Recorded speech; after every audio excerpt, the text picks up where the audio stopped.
Girl was shocked to discover, after opening her spiritual eye, that her father's life would completely fade away tonight. She hurried to the hospital, first performing a strange spell, then sticking a yellow talisman on the door. Finally, she arrived at her father's bedside, waiting for the moment when the ghostly messengers would appear, using all her strength to save her father's life. However, the next second, a sudden gust of cold wind hit, and she lost consciousness. Soon, two ghostly messengers from the underworld appeared, ready to take her father's soul away. Suddenly, the girl sprang up to stop them. The reason she dared to confront the two messengers was that in her past life, she was a renowned female sword fairy in the cultivation world. In her previous life, she had failed her tribulation and was struck by heavenly lightning, and she should have dissipated into nothingness, but she unexpectedly reincarnated into a freshly dead girl's body 3,000 years later. As her original family wept and mourned, the girl suddenly sat up in bed, delighting her mother. After calculating with her fingers, the girl realized her original family had a truly miserable life. Not only was her brother often bullied, but her mother was also terminally ill. With little time left, the whole family barely survived on her father's odd jobs. As a cultivator, she couldn't tolerate such a poor life. To earn money for a better life, the girl deliberately went to a haunted house. The landlord originally wanted to charge her $30,000 in rent, but when the girl mentioned it was a haunted house, and that the landlord's son was possessed by a ghost, the landlord instantly appeared guilty,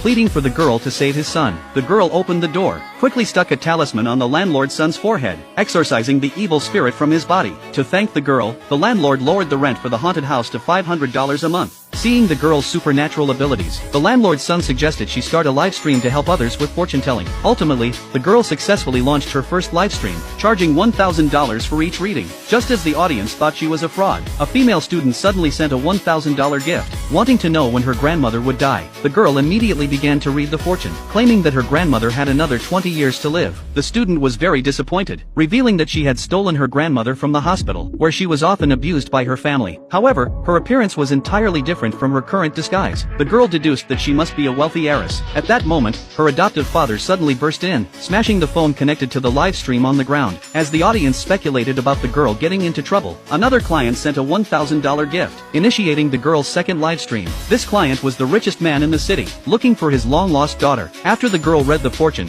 she was astonished to find that the previous female student was actually their daughter, and she stated that their daughter was currently being punished. Upon hearing this, the wealthy couple immediately rushed to the location the girl mentioned. At that moment, their daughter was being forced by her family to marry a bachelor for a bride price. Just in time, the wealthy couple arrived, finding their long-lost biological daughter, and bringing her back to their villa. The next day, they came with gifts to thank the girl. Although the girl was greedy for money, she refused to accept it, as her master had warned her that as a cultivator, she could only earn what she deserved.